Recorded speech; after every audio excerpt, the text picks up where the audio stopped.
আপনাদের সবাইকে আমন্ত্রণ জানাচ্ছি ইসলামী ব্যাংক পিএলসি ওয়ার্ল্ড নিউজ স্টুডিওতে। আপনাদের সাথে আছে মিরাহাত মিনার। এবার যাচ্ছি বিস্তারিত আয়োজনে। যুক্তরাজ্যে সাধারণ নির্বাচন কাল শেষ মুহূর্তে ভোটারদের টানতে আপ্রাণ চেষ্টা করছেন প্রার্থীরা। তবে রেকর্ড ভোটে লেবার পার্টির জয়ের আভাস দিয়েছে জরিপ সংস্থাগুলো। জনমত প্রতিষ্ঠান সার্ভেশনের দাবি, এর আগে কখনো ভুল হয়নি এমআরপি পদ্ধতিতে করা তাদের জরিপের অনুমান। যুক্তরাজ্যের অক্সফোর্ডশায়ারে ট্র্যাক্টর চালাচ্ছেন প্রধানমন্ত্রী ঋষি সুনাক। এর খানিক আগেই গরুর খামার পরিদর্শন করেন তিনি। তারপর চায়ের আসন বসান স্থানীয় খামারিদের সাথে। তবে আরও এক ধাপ এগিয়ে লেবার পার্টির নেতা কিয়ার স্টারমার। ডার্বিশায়ারে শুধু চায়ের আসরই বসাননি, পরিবেশনা করেন নিজ হাতে। অন্যদিকে লিবারেল ডেমোক্র্যাট নেতা কর্নওয়ালে সমুদ্র তীরে নিচ্ছেন সার্ফিংয়ের প্রশিক্ষণ।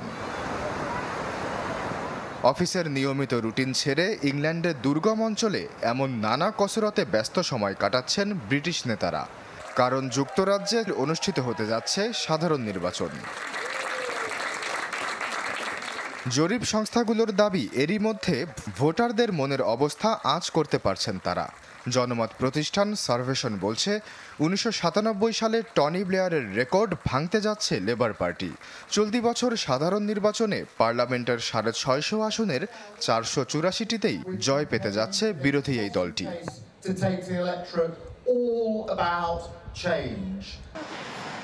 এদিকে 190 বছরের অভিজ্ঞতা সম্পন্ন দল কনজারভেটিভের ভরাডুবির পূর্বাভাস দিয়েছে সার্ভেশন। সংস্থাটির দাবি, মাত্র 64টি ভোট পেয়ে লজ্জাজনক সমাপ্তির পথে তাদের 14 বছরের শাসনকাল। সার্ভেশন বলছে multilevel regression and post stratification বা এমআরপি পদ্ধতিতে জরিপ পরিচালনা করেছে তারা। বিখ্যাত এই প্রক্রিয়ায় স্থানীয় পরিমণ্ডল থেকে রাষ্ট্রীয় পর্যায়ে সব রকম ভোটারের মত বিশ্লেষণ করতে পারে তারা। এর আগেও পুরোপুরি মিলে গেছে এমআরপি পদ্ধতিতে করা জরিপের ফল। 2017 সালে নির্বাচনের ফলাফল 93% সঠিকভাবে অনুমান করতে পেরেছিল জরিপ সংস্থা ইউগভ। 2019 সালেও প্রত্যেক আসনে নির্ভুল পূর্বাভাস দিয়েছে সংস্থাটি। আশ্বাস চৌধুরী, চ্যানেল 24। যুক্তরাজ্যের সাধারণ নির্বাচনে এবার রেকর্ড সংখ্যক বাংলাদেশি বংশোদ্ভূত প্রার্থী অংশ নিচ্ছেন। এর মধ্যে কনজারভেটিভ পার্টির হয়ে 2 জন ও লেবার পার্টি থেকে মোট 8 জন প্রার্থী প্রতিদ্বন্দ্বিতা করছেন। স্বতন্ত্র প্রার্থী হিসেবে মাঠে রয়েছেন আরও 11 জন প্রার্থী। নানা পরিবর্তন ও বাংলাদেশিদের অধিকার রক্ষার আশ্বাস দিচ্ছেন তারা। পার্লামেন্টের নতুন জনপ্রতিনিধি বেছে নিতে আগামীকাল ভোট দেবেন যুক্তরাজ্যের মানুষ। 650 আসনের জন্য এবার বিভিন্ন রাজনৈতিক দলের হয়ে লড়ছেন 4000-এর বেশি প্রার্থী। নির্বাচনে প্রতিদ্বন্দ্বিতা করছেন বাংলাদেশি বংশোদ্ভূত অন্তত 34 ব্রিটিশ নাগরিক। এর মধ্যে প্রধান বিরোধী দল লেবার পার্টি থেকে মনোনয়ন পেয়েছেন 8 জন। বর্তমানে এমপি হিসেবে দায়িত্ব পালন করে ফের মনোনয়ন পেয়েছেন এমন 4 জন হলেন রুশনারা আলী, রূপা হক, টিউলিপ সিদ্দিক ও আফসানা বেগম। ক্ষমতাসীন দল কনজারভেটিভ পার্টির মনোনয়নে নির্বাচনী লড়াইয়ে থাকা 2 জনের মধ্যে দক্ষিণ লন্ডনের টটেনহাম আসনে আতিক রহমান ও ইলফোর্ড সাউথ আসনে সৈয়দ সাইদুজ্জামান প্রতিদ্বন্দ্বিতা করছেন। দলীয় মনোনয়নের বাইরে স্বতন্ত্র প্রার্থী হয়েছেন আরও 11 জন। ওয়ার্কার্স পার্টি অব ব্রিটেনের হয়ে আল্ট্রিচহাম অ্যান্ড সেল ওয়েস্টে প্রথমবারের মতো নির্বাচন করছেন ফয়সাল কবির নিক্সন। একই পার্টির হয়ে ইলফোর্ড সাউথে গোলাম টিপু, বেডফোর্ডে সাদিক চৌধুরী সহ লড়ছেন মোট 6 বাংলাদেশি। নানা পরিবর্তন ও বাংলাদেশিদের অধিকার রক্ষার আশ্বাস দিচ্ছেন তারা। রাত দিন বাঙালিরা কাজ করে এবং ব্রিটেনের অর্থনীতিতে একটা বড় অবদান রাখে, কিন্তু আমরা বাংলাদেশিরা কোনো ধরনের কোনো রিকগনাইজেশন পায় না। যুক্তরাজ্যে আমাদের যেসব ভাই এবং বোনেরা আছেন, আমি তাদের কাছে অনুরোধ করব, আগামী 4 জুলাই আপনারা ভোটের মাধ্যমে এর জবাব দিবেন। গেল মে মাসে সংসদ ভেঙে যুক্তরাজ্যে আগাম নির্বাচনের ঘোষণা দেন ব্রিটিশ প্রধানমন্ত্রী ঋষি সুনাক। দেশটিতে 2025 সালের জানুয়ারিতে সাধারণ নির্বাচন হওয়ার কথা থাকলেও 4 জুলাই নির্বাচনের তারিখ ঘোষণা করেন তিনি। জনমত জরিপ বলছে এবারে নির্বাচনে 14 বছর পর ক্ষমতায় আসতে পারে লেবার পার্টি। মিলা খন্দকার, চ্যানেল 24।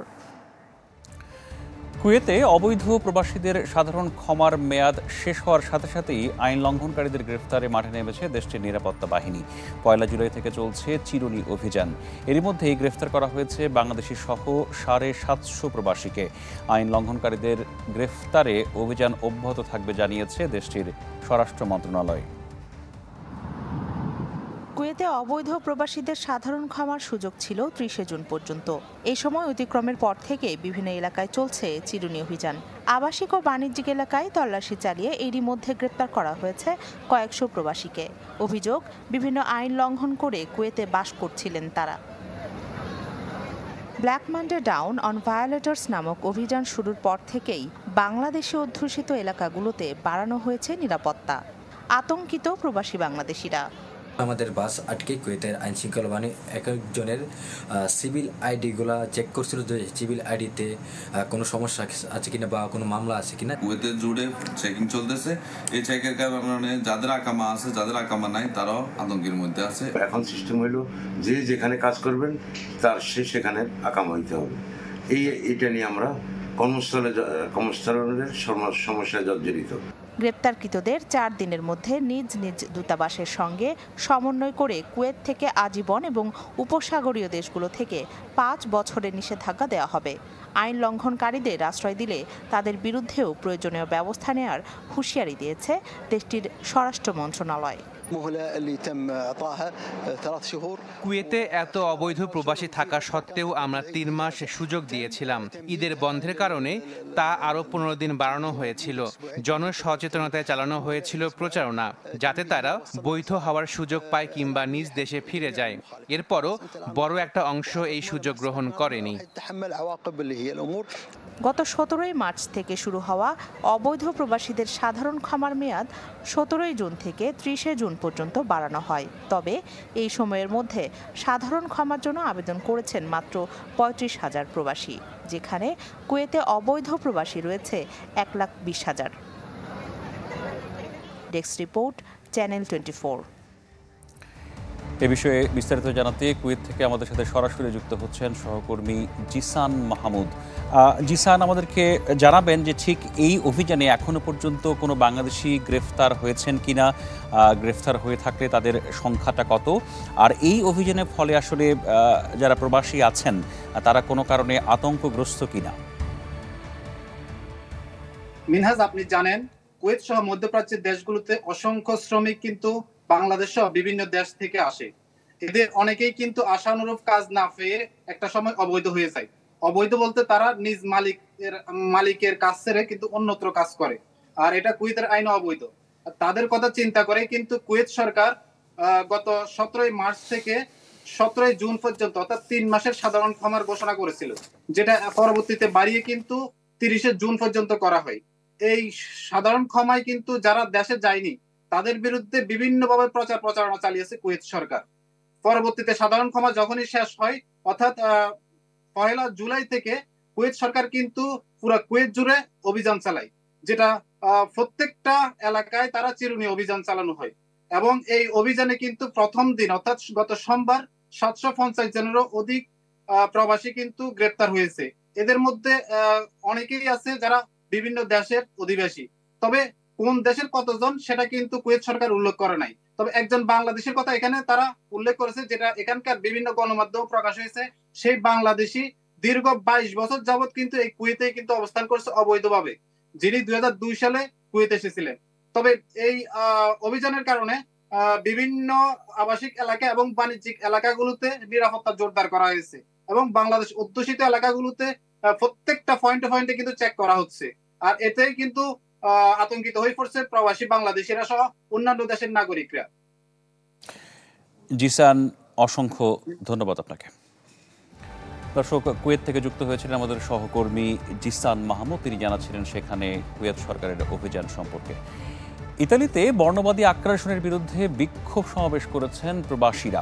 এদের মধ্যে রয়েছেন বাংলাদেশ, ভারত সহ খোদ ইতালির নাগরিকরাও। সম্প্রতি রোমে বেড়েছে কিশোর গ্যাংয়ের উৎপাত। এ ব্যাপারে আইন শৃঙ্খলা রক্ষাকারী বাহিনীর কাছে অভিযোগ জানালেও দৃশ্যমান ব্যবস্থা নেওয়া হয় না বলে অভিযোগ প্রবাসীদের। সজীব আহমেদ রিওর তথ্য ও ছবিতে ডেস্ক রিপোর্ট।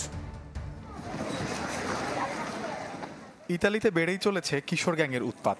রোমে প্রায়ই স্থানীয় কিশোরদের হামলার শিকার হচ্ছে প্রবাসীরা। সুযোগ পেলেই প্রবাসীদের নানাভাবে লাঞ্ছিত করে দেশটির উঠতি বয়সীরা।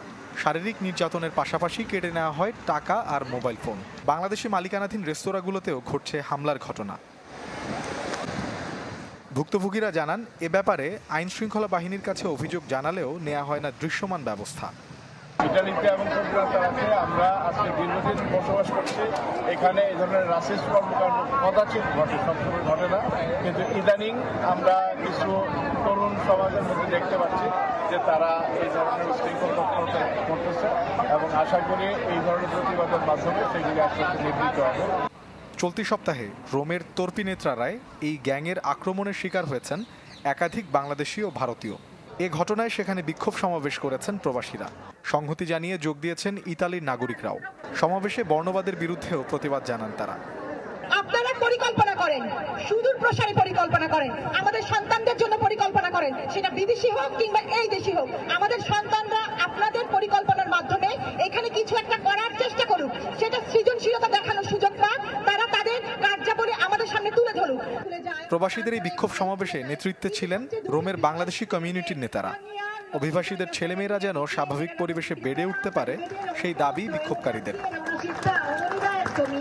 Desk report, channel 24। ভারতের উত্তরপ্রদেশে পদদলিত হয়ে নিহতের সংখ্যা বেড়ে 122 জনে দাঁড়িয়েছে। মঙ্গলবার সৎসঙ্গ সভায় এই দুর্ঘটনা ঘটে। প্রাথমিক তদন্তের পর পুলিশ জানিয়েছে, ভোলে বাবার গাড়ির ধুলো সংগ্রহ করতে গিয়ে তৈরি হয় হুড়োহুড়ি, যার জেরেই ঘটে পদদলিতের এই ঘটনা। জানা যায়, 80,000 মানুষের উপস্থিতির জন্য অনুমতি দেওয়া হলেও সেখানে জড়ো হয়েছিলেন 2.5 লাখের বেশি ভক্ত অনুরাগী। ঘটনায় শোক জানিয়েছেন প্রধানমন্ত্রী নরেন্দ্র মোদী, পশ্চিমবঙ্গের মুখ্যমন্ত্রী মমতা বন্দ্যোপাধ্যায়, লোকসভার বিরোধী দলীয় নেতা রাহুল গান্ধী। এই ঘটনায় মৃতদের পরিবারকে 2 লাখ রুপি করে ক্ষতিপূরণ দেওয়ার ঘোষণা দিয়েছেন নরেন্দ্র মোদী, আর আহতরা পাবেন 50,000 রুপি করে। ইসরায়েলি সেনাদের হামলায় গাজায় প্রাণ গেছে আরও 31 জন ফিলিস্তিনির। তেল আবিবের আহ্বানে দক্ষিণ গাজার খান ইউনুস ছাড়ার সময় বিমান হামলায় নিহত হয়েছেন 12 জন। এর মধ্যে 9 জন একই পরিবারের সদস্য। খান ইউনুস ছাড়তে বলায় বিপাকে পড়েছেন প্রায় 2.5 লাখ মানুষ। ইউরোপীয় হাসপাতাল ছাড়তে বাধ্য হচ্ছেন চিকিৎসাধীন ফিলিস্তিনিরা। জাতিসংঘ বলছে, গাজায় বিরামহীন হামলায় 96% ফিলিস্তিনি ভুগছেন খাদ্য নিরাপত্তায়। অনাহারে আছেন প্রতি 5 জনে 1 জন। এদিকে পশ্চিম তীরের ইয়াত্তা, হেব্রন ও তুলকারেম সহ বেশ কিছু এলাকায় অভিযান অব্যাহত রেখেছে ইসরায়েলি বাহিনী। নূর শামস ক্যাম্পে বিমান হামলায় নিহত হয়েছেন আরও 6 জন।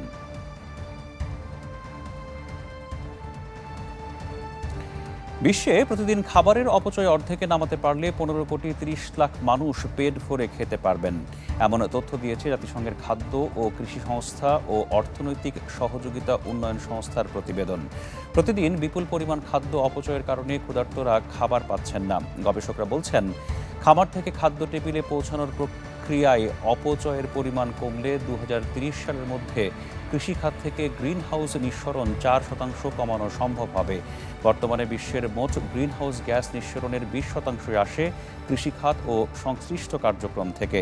টেকসই উন্নয়ন লক্ষ্যমাত্রার অংশ হিসেবে 2030 সালের মধ্যে মাথাপিছু খাদ্য অপচয় 50% কমানোর অঙ্গীকার করেছে জাতিসংঘের সদস্য রাষ্ট্রগুলো।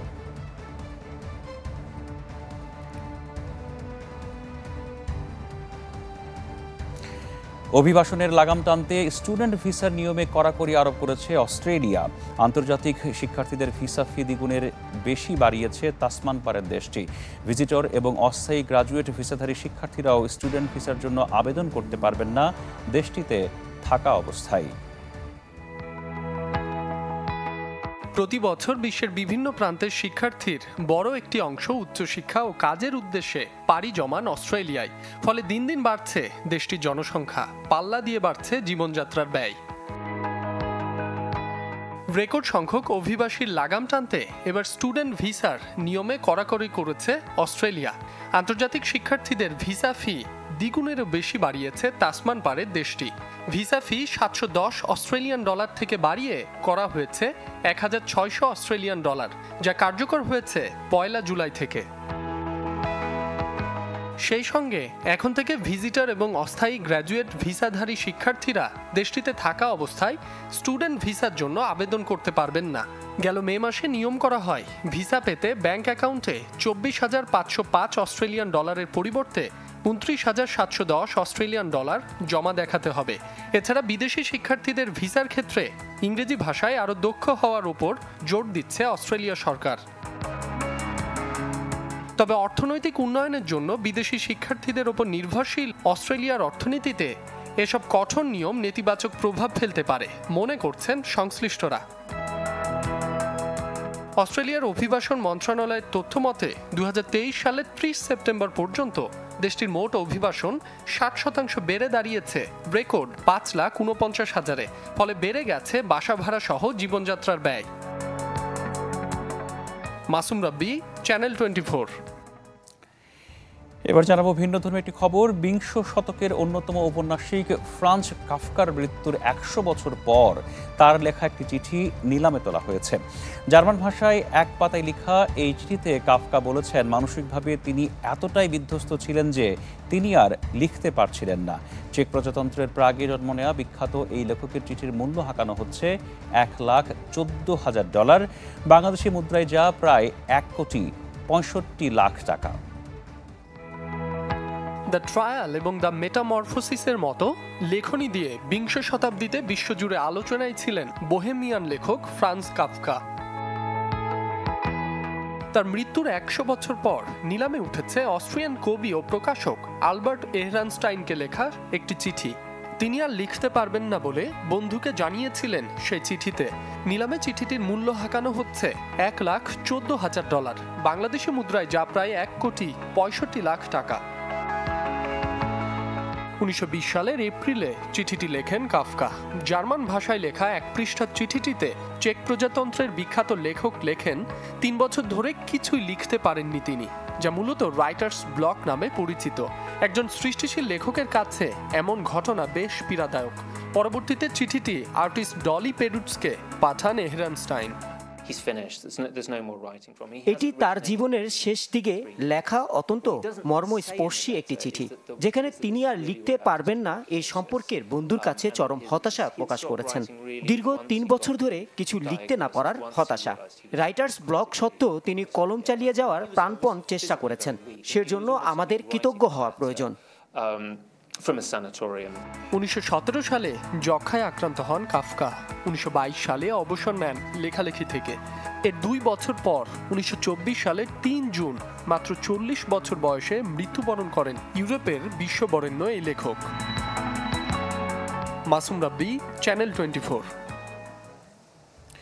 এই ছিল ইসলামী ব্যাংক পিএলসি ওয়ার্ল্ড নিউজ টুডের আজকের আয়োজনে। সপ্তাহের প্রতিদিন বিশ্বের গুরুত্বপূর্ণ সব সংবাদ ও বিশ্লেষণ জানতে একই সময়ে চোখ রাখুন চ্যানেল 24 এর পর্দায়। এছাড়াও দেখতে পারেন ফেসবুক পেজ ও ইউটিউবে। এতক্ষণ সাথে থাকার জন্য ধন্যবাদ সবাইকে।